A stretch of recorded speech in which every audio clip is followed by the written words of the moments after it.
안녕하세요. 기업 탐방 중심의 독립 리서치 아리스입니다. 2021년도 1주차 시장도 마감이 되었습니다. 국내 시장 같은 경우에는 새해 첫날부터 상당히 강세의 모습을 보이더니 드디어 코스피 지수가 3000포인트를 넘어서서 금요일날 마지막 거래일에는 장중에 3160포인트까지도 찍고 내려오는 그런 모습들을 보여주었습니다. 상당히 초강세의 그런 흐름을 보여주고 있습니다. 시장의 많은 전문가들이 지금 상당히 증시가 과열되어 있다라는 이런 의견을 전달하고 있고요. 여기에 더해서 지금의 장세가 강한 이유가 유동성에서 비롯된 것이기 때문에 당분간 이러한 분위기는 계속될 것이다 라는 의견이 지배적인 것 같습니다. 지금 이 강세장에서 누구 하나 시장에서 주가가 또는 시장이 떨어진다 이러한 의견을 사실 드린다는 것은 아마 어려울 것 같은데요.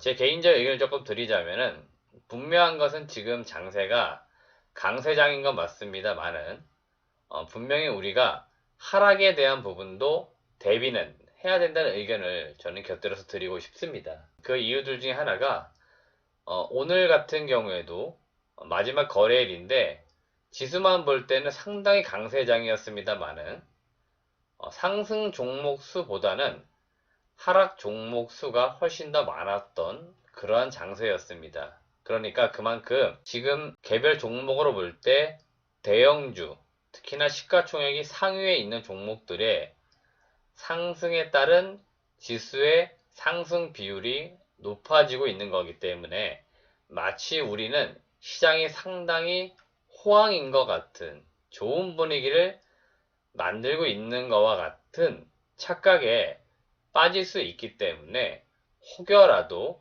이러한 착각에 빠져서 갑작스러운 증시 하락이나 개별 종목의 하락으로 인해서 내가 대응하지 못하는 이러한 어려움이라든지 또는 과오를 범할 수 있기 때문에 이러한 부분들을 조심해서 시장을 바라보자는 의견을 드리는 겁니다. 여전히 장세는 유동성 장세이기 때문에 급격하게 장세가 꺾이거나 그런 흐름이 나오진 않을 것으로 보입니다만은 개별 종목들로 볼 때는 분명히 올라갈 구간이나 또는 가격적으로 볼 때 상당히 부담스러운 국면을 넘어서는 종목들이 상당히 많아졌기 때문에 현재 실물 경기와 이 주식시장의 상관관계를 볼 때 비례를 하는 것이 아니고 약간의 반비례해서 어긋나 있는 이러한 관점에서는 지금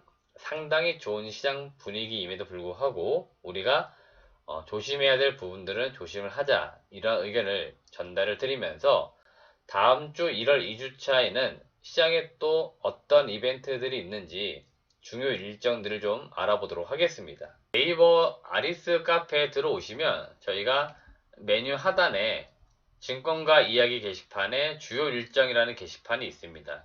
이 주요 일정 게시판을 클릭하셔서 저희가 매 주차별로 시장과 산업의 주요 일정 등을 정리해서 올려드리고 있고 해당 관련주도 정리해서 올려드리고 있으니까 투자에 참고하시면 되겠습니다. 본 게시판은 카페에 가입을 하지 않으셔도 누구나 검색이나 또는 들어오셔서 볼 수 있는 내용들이니까 누구나 많이 이용을 해주셨으면 좋겠습니다. 그러면 본격적으로 1월 2주차 시장 및 산업 주요 일정을 알아보도록 하겠습니다. 다음 주에는 섹터별로 상당히 중요한 이벤트들이 많이 포진해 있기 때문에 다음 주 일자별로 어떠한 이벤트들이 있는지 한번 보도록 하겠습니다. 우선 1월 11일 CES 2021이 온라인으로 개최가 됩니다. CES 2021은 국제전자 박람회라고 보시면 되는데요. 세계 3대 박람회로 불리는 IFA나 MWC와 함께 가장 큰 규모의 행사라고 보시면 되겠습니다. CES와 관련해서는 저희가 이번 주에 올려드린 주경야도 프로그램 중에서 CES 2021에 대해서 알아보자라는 내용으로 저희가 관련 종목과 관심 섹터 종목도 올려드린 내용이 있으니까 그 영상을 좀 더 참고하시면 자세하게 내용을 좀 보실 수 있을 것 같습니다. 이날 CES에서는 소위 말하는 글로벌적으로 유명한 기업들의 CEO나 이런 사람들이 기조연설자로 나와서 향후 회사라든지 또는 자기가 속해 있는 산업 분야에 대해서 기술이라든지 전망 등에서 발표하는 내용들이 많습니다. 따라서 관련 내용들을 좀 보시면 좋겠고요. 이번에 좀 관심 있게 보실 부분은 미니 LED와 관련된 TV 쪽, 디스플레이 쪽에 대해서 관심을 좀 가져보시길 권해드리겠고요. LG전자와 삼성전자가 스마트폰을 좀 공개하는데 삼성 같은 경우에는 1월 14일에 갤럭시 S21 모델을 공개할 것으로 보이고요. LG전자 같은 경우에는 롤러블 폰이라고 해서 돌돌 많은 스마트폰을 공개할 것으로 보입니다. 따라서 관련 기술과 관련 산업군의 시장이 많이 관심을 가질 것이다 라고 평가를 하고 싶습니다. 다음 두 번째 중요 일정은 역시나 1월 11일 같은 시각인데요.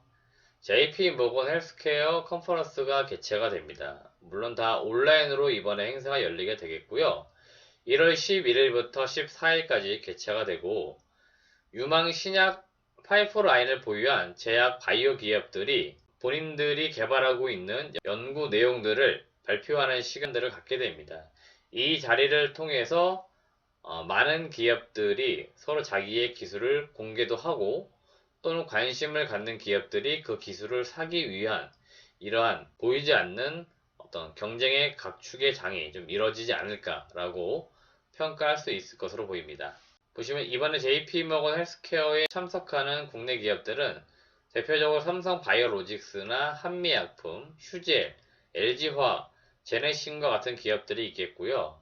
유한양행이나 종근당, 매드팩토, 오스코텍 이러한 기업들이 역시나 이번 행사에 참여를 해서 각 기업들이 현재 기술 개발하고 있는 신약과 관련된 이야기들을 많이 시장에 전달할 것으로 보입니다. 물론 관련된 종목군들이 이미 좀 많이 올라간 종목들도 있고요. 여기에서 중요한 것들은 어떤 내용들이 나오고 이 내용들이 향후에 진짜 소위 말하는 라이센스 아웃, 기술 수출에 대한 가능성 등이 있는지 그리고 현재 개발하고 있는 이 신약이 정말 성공 가능성 등이 있는 것인지 임상 단계별로 어떠한 것들이 진행되고 있는지 이러한 것들을 좀 투자하시는 분들께서 꼼꼼하게 체크해 나가시면서 투자를 하시면 좋겠습니다. 다음은 1월 13일 셀트리온이 코로나19 항체 치료제 임상 2상 결과를 공개할 예정입니다. 셀트리온은 대한약학회가 주최하는 2021년 하이원 신약개발 심포지아에 참여해서 코로나19 항체 치료제인 레키노나주의 임상 2상 시험 결과를 최초로 공개할 것으로 보입니다. 현재 국내에서 여러 업체들이 이 코로나19와 관련된 치료제들을 임상 진행 중에 있는데 아무래도 규모 측면이나 또는 네임밸류 측면에서 셀트리온이 시장에서 가장 많은 관심을 받고 있습니다. 따라서 동사 셀트리온의 발표 내용에 따라서 이러한 것들이 최근에 증시가 좋은 분위기를 만들듯이 역시나 좋은 분위기로 이루어질 수 있고 셀트리온 개별 종목에 그리고 셀트리온 그룹주에도 전반적으로 영향을 미칠 수 있는 요인들이기 때문에 관심 있게 발표 내용들을 좀 보시면 좋겠고요. 당연히 코로나19가 이러한 치료제들로 인해서 좀 종식됐으면 하는 그런 바람들도 시장에서는 반영이 될 것으로 예상이 되고 있습니다. 다음은 1월 14일 옵션 만기일입니다. 옵션 만기일에는 이렇게 이해하시면 좋습니다.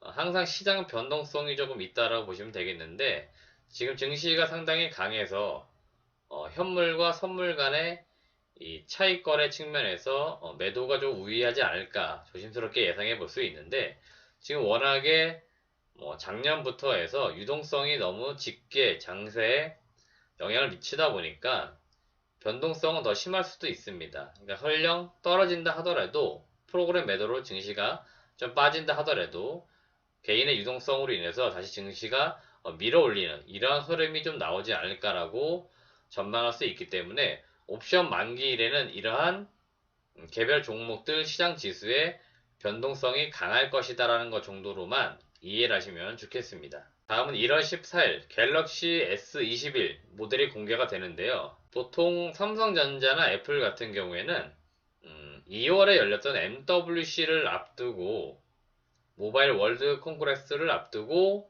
신제품을 많이 발표하는 언팩 행사를 가졌습니다. 근데 그거보다 조금 더 한 달 정도 기간을 앞당겨서 신규 모델을 공개한다는 것은 지금 화웨이가 밀려난 상황에서 이 스마트폰 시장의 점유율을 좀 늘려가려는 그러한 판매 전략이라고 보입니다.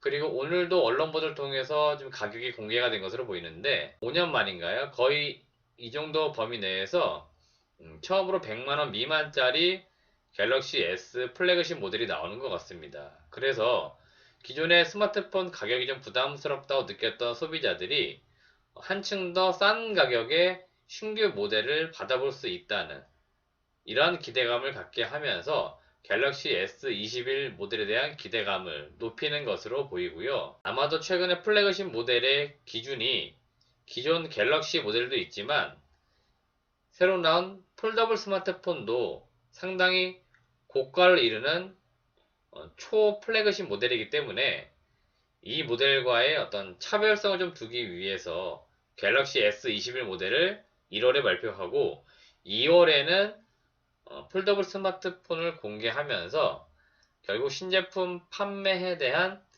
이런 분위기들을 좀 길게 가져가려는 그러한 판매 전략으로 예상이 되고 있습니다. 따라서 갤럭시 S21 모델이 공개가 되면 어떤 기술들이 탑재가 됐고 어떠한 부품사들이 수혜를 보는지 이러한 것들도 한번 관심 있게 보시면 좋겠습니다. 마지막으로 1월 15일 금융통화위원회가 열립니다. 한국은행에서 매달 거의 한 번씩은 금융통화위원회를 열어서 우리나라의 기준금리를 결정을 하게 됩니다. 현재 기준금리는 0.5% 수준이고요. 이 금리 수준이 그대로 유지가 될 것으로 보이고 금융통화위원회 한국은행에서 바라보는 앞으로의 경제 성장이나 전망은 어떠한지 이러한 내용들을 연초 가장 먼저 열리는 금융통화위원회이기 때문에 이런 내용들을 조금씩 참고하시면서 전반적으로 길게 시장을 좀 보시면 좋겠습니다. 네, 이상으로 1월 2주차 시장 및 산업 주요 일정에 대해서 알아보았습니다. 앞서 서두에서 말씀을 드렸습니다만은 지금의 호황 분위기인 이 시장을 즐기는 건 즐기시되 반드시 개인별로 적절한 시점에는 종목별 투자 수익을 거둘 시점인지 또는 이 종목들은 장기로 가져갈 종목들인지를 잘 판단하셔가지고 항상 좋은 성과를 좀 내셨으면 하는 그런 바람을 마지막으로 전달을 드리도록 하겠습니다. 영상은 마무리되었는데 영상이 정말 좋았다면 좋아요 꼭 부탁드리겠고요. 앞으로 저희 아리스에서는 여러분들이 투자해볼 만한 저평가된 기업을 발굴해서 계속 전달하는 그런 시간을 갖도록 하겠습니다. 시청해주신 여러분 고맙습니다.